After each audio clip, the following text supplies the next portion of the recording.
그래서 지금 현재 어떻게 이 채용 시장이 굴러가나를 통계를 가져왔는데, 이건 채용 플랫폼 사람인이라는 플랫폼에서 이제 분석을 한 결과입니다.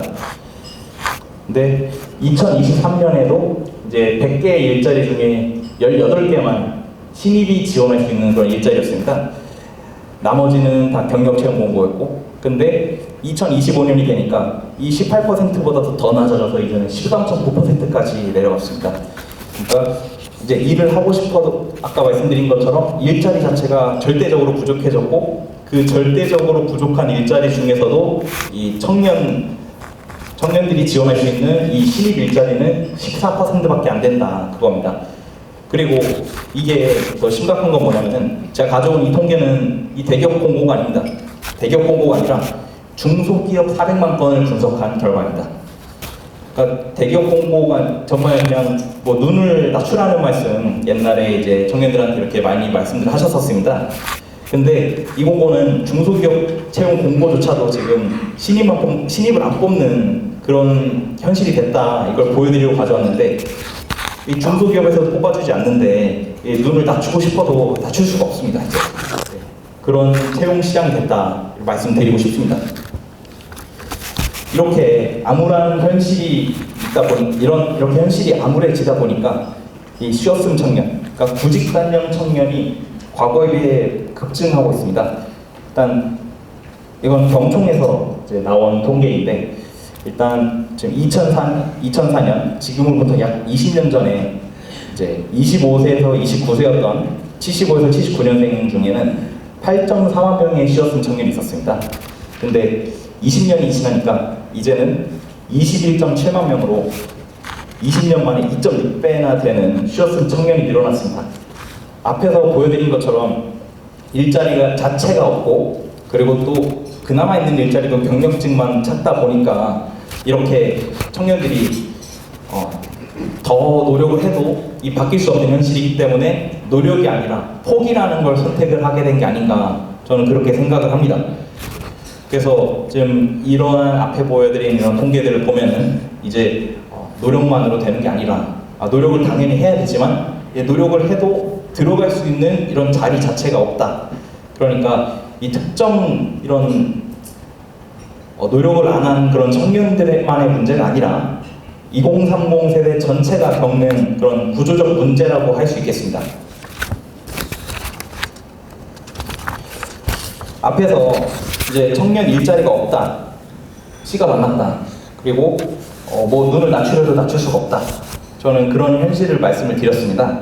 근데 이제 대한민국은 지금 이제 민주당 정권에서는 이제 정년 연장 이거를 하려고 지금은 선거철이니까 2030을 자극하지 않으려고 잠깐 수면하려고 내려놓긴 했는데 정년 연장을 계속 시도를 하고 있습니다. 근데 저는 이거와 반대되는 사례로 우크라이나의 징집 기준을 가져왔습니다. 어떻게 후진국인 우크라이나가 우리나라보다 청년을 더 생각하는지 저는 좀 약간 좀 충격이었는데, 그걸 이제 뒤에서 설명을 드리겠습니다. 우선 지금 정년을 65세로 연장을 하려고 하고 있습니다.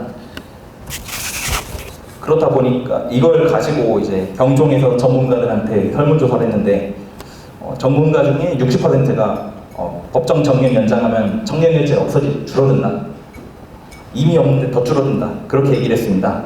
그러면서 지적한 건 이제 임금 연공성인데, 지금 한국 대기업들 같은 경우에는 물론 아닌 곳도 있지만 여전히 많은 대기업들이 이제 호봉이 높아지면은 자신의 생산성과 무관하게 급여가 높아집니다.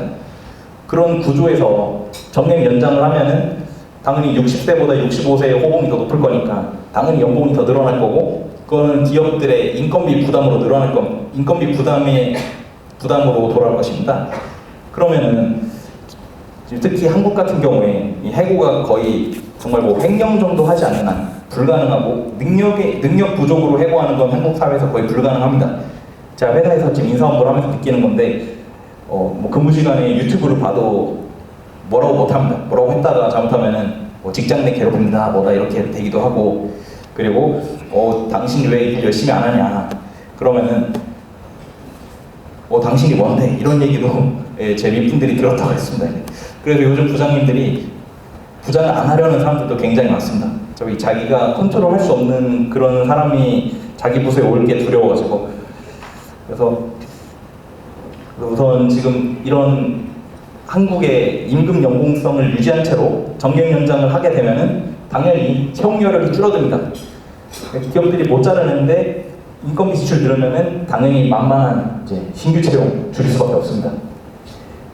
그리고 노조 중심의 대기업만 편중적인 혜택을 받게 되는데, 그 이유는 솔직히 만 60세까지 다닐 수 있는 회사를 다니고 있는 그런 분들이 대기업 강속노조의 수혜를 보는 분들 제외하면 솔직히 많지가 않습니다. 근데 거기에서 이미 30살에 취업해서 60세까지 다녔다면 30년 동안 고임금을 안정적으로 받은 사람이 5년 동안 그 연봉을, 그거보다 더 많은 연봉을 받게 해주면은 그게 과연 공정한가, 그런 생각이 듭니다. 그리고 그 사람들이 청년들 2.5배, 2배 이상 연봉을 받아가는데 생산성이 낮기 때문에 기업에도 도움이 안 되고 이 청년들의 미래도 더 어둡게 만들지 않을까, 그 기업의 미래도 어두워지지 않을까, 그렇게 말씀을 드리고 싶습니다. 그래서 지금 이런 임금 연공성을 유지하면서 이 정년 연장하는 건 이제 청년 일자리 파괴다, 이렇게 말씀을 드릴 수 있겠습니다. 근데 이 한국 사회, 한국보다 훨씬 후진국인 우크라이나는 우리와 다른 이런 방향을, 이런 사회의 모습을 보여줬습니다. 일단 우크라이나는 지금 2022년부터 계속 러시아와 전쟁을 하고 있습니다. 근데 여기서 이제 하나 제가 본 게, 일단 일반적인 국가들은 18세 이상을 징집을 합니다. 당연히 이제 건강하고 이제 체력이 좋은 이제 젊은 사람을 써야 이제 군인으로서 더 좋으니까 이렇게 했는데, 우크라이나는 좀 색다르게 했습니다. 이제 2022년 2월부터 이제 24년 4월까지 2년 동안 27세 이상을 징집을 했습니다. 그러니까 한국처럼, 다른 나라들처럼 젊은 18세 이상을 징집을 한 게 아니라 27세 이상을 징집을 했고, 물론 이후에 이제 25세로 하향을 하긴 했는데, 여기서 이제 볼 수 있는 거는 우크라이나는 이제 젊은 세대를, 청년을 지키겠다, 이런 의지를 볼 수가 있습니다. 이렇게 하다 보니까 우크라이나군의 평균 연령이 43에서 45세가 됐다고 합니다. 타임즈와 뉴욕타임즈에서 이렇게 내부 이런 정보원들한테 받은 이제 평균 연령이 이 정도 나이라고 하는데, 물론 이게 전쟁 승패는 안 좋은 영향을 줄 수도 있지만, 근데 우크라이나는 국가의 미래를 생각해서 당장의 이런 전술적 승리가 아니라 국가의 지속 가능성을 우선시하고 이 청년층 희생을 최소화하려고 많은 노력을 했습니다. 당연히 그러니까 이렇게 한 이유는 이제 청년 세대가 소수기 때문에 그렇게 한 건데, 근데 이 소수인 청년들을 지키기 위해서 이 다수인 장년층, 중장년층을 설득하고 이런 청년들이 아니라 그들을 먼저 이렇게 전쟁터로 보내는 선택을 한 우크라이나가 한국보다 더 청년들을 생각하는 게 아닌가. 물론 당연히 이게 바람직하다고 말씀드리는 건 아니고 사회 분위기가 우리가 좀 다르다, 저는 그렇게 말씀을 드리고 싶습니다. 우리나라 같은 경우에는 이제 뭐 전쟁도 아니고 그냥 평시에 이런 이미 충분한 소득을 받아온 그런 대기업 노조원들을 위해서 청년들을 희생시키는데, 우크라이나는 전시에도 이런 다수를 설득해서 청년 세대를 지키는 그런 사회인 게 우크라이나가 한국보다 청년들을 더 생각하는 게 아닌가. 그래서 그런 말씀을 드리고 싶고, 저는 이것으로 이제 발표를 마치겠습니다.